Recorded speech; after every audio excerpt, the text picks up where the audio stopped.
Welcome back to the Hand to Shoulder Solution, giving pain the middle finger. I'm your host, Carl Petitto. I'm an occupational therapist and a board certified hand therapist specializing in treating rehabilitating orthopedic conditions affecting the fingertips through the shoulder.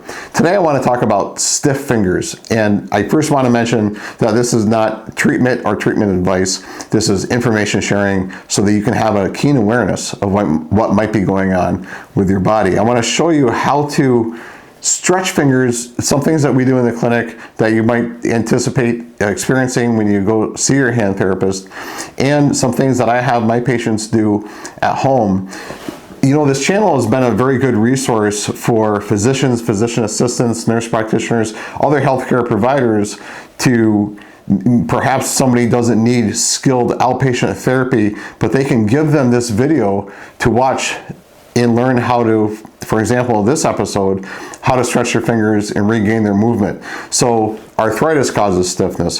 Fractures during and after the fracture healing or the broken bone healing, the fingers become very, very stiff. And as a side note, we actually start stretching fingers in the clinic before the fracture or the broken bone is fully healed. It's very, very important to use special techniques from a skilled professional in the clinic to start to restore that range of motion sooner rather than later, because of the very unforgiving nature of all the connective tissue around all of the joints of the fingers. There is a lot of moving parts packed into a very, very tight area.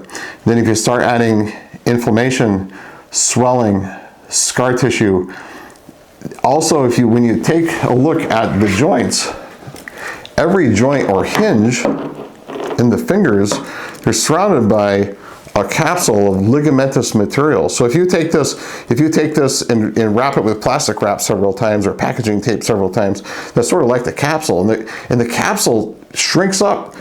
So in summary, it's very, very important to start early range of motion. But once again, you have to be seen by a healthcare professional.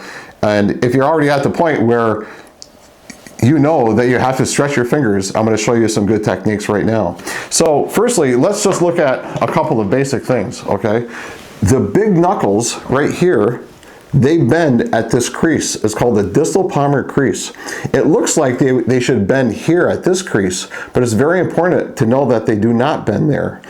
That's just a relief area where the soft tissues can congregate. It just makes room for the bulky soft tissues. Now, this crease right there is where they bend. So let's start. I usually have my patients start with bending the big knuckles and then going down to the smaller ones. So the big knuckle, you would put your opposite thumb just below that crease and then your other finger on the back of that first bone. So you're bending that down just like that. And see how I'm keeping these out of the way for the camera? That's what you don't want to do when you're doing the stretches. So what it should look like is this, all of them going together. Why is that? They're tethered in the back. So these tendons are connected to these muscles. So when these muscles contract, your fingers open. But they're connected side to side. So there's a tethering effect. So if I'm keeping these up out of the way and trying to push this one down, these are limiting this one from moving. So in other words, they all have to go together as a team, okay? So they drop down as a team. You're gonna go here and bend that big knuckle and push it down. 10 to 20 seconds, you're gonna hold that for a stretch, not pain, and a pulling sensation. So a stretching, pulling sensation. The next one, you're just simply gonna slide up. And now it's this hinge, this middle knuckle is going to bend. You're gonna let them all go together as a team. That comes down, and then you're gonna go on the end of that bone, the next bone for leverage. You're gonna push that down, okay? And let's do a different angle. Let's do this index finger. You can go around here, and then you're gonna push that middle hinge down until you feel it stretch. Hold that for 10 to 20 seconds, and then you relax maybe one more time. And then you're going to end with the last knuckle. You push that down. Whatever is more comfortable for you, whatever position you want to be in, push that down. The thumb, you have this knuckle right here, this big knuckle here. You can put a finger in that meaty pad right here. It's called the thenar eminence. And then you're going to bend the hinge. So when the thumb flexes, the tip of the thumb is going down toward the base of the little finger. You just try that on yourself. That's full thumb flexion. We also need to oppose to each one of these other fingers. And by the way, you know, if you look at a raccoon or another other animal that has fingers, they don't have opposable thumbs. And that's what gives us function in our day, is our opposable thumbs. Now, you start with this first knuckle, and then you go to the last knuckle. On the thumb, there's 3 joints. At the wrist, we'll talk about that in another episode. But let's do this one, this hinge, and then that hinge right there. And then full thumb flexion, since around the thumb, is to the base of the small finger. You can push that right down and just hold that steady 20 seconds, a couple of repetitions, and then slowly let go and hold that position. So we call that an active hold. So you hold 1 and 2 and 3 and relax. What does that do? That activates the muscle that does that motion. So the reason why I have people do that is to retrain the muscle to pull down to its end of its flexibility. If we don't do that, then you say, okay, well, great, I have flexibility. I can push it with the other hand, but then when I go to do it on my own, it doesn't go all the way. But the muscle hasn't been retrained, because the muscle has been unaccustomed to moving that far because it's been stiff for so long.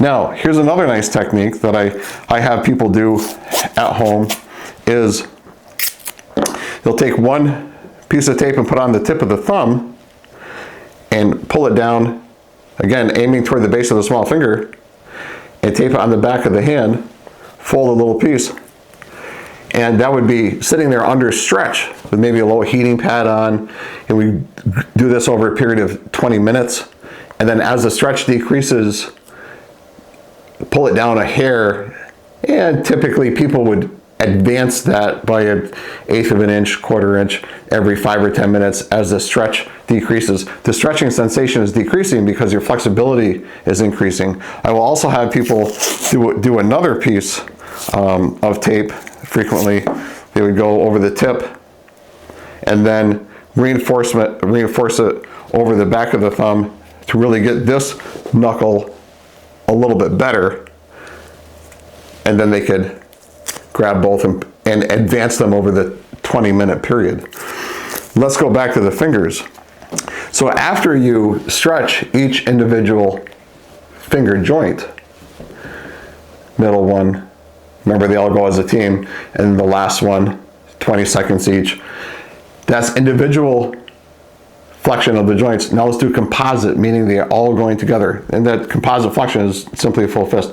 So you're going to make sure that you're going to use your finger on the back of the first bone to push that big knuckle bent is flexion. You know, hold that and then get on the tip of it and push it in. Now your starting point might be, all right, there I feel a firm stretch. I'm going to hold that there for 20 seconds and then slowly let go. There's my active hold, 1 and 2 and 3, then I relax.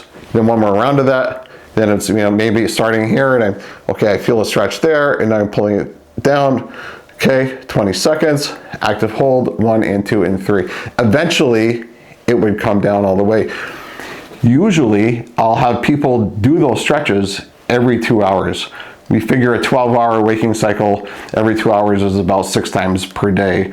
And then, you know, I always ask folks to just pay attention to your symptoms, listen to your body. If it gets sore, you're being too aggressive, be less aggressive, and maybe go every 3 hours to decrease the frequency of the stretches. So those are the techniques. You gotta go easy, be careful. Feel free to share this information with anyone else you know who is dealing with this challenge.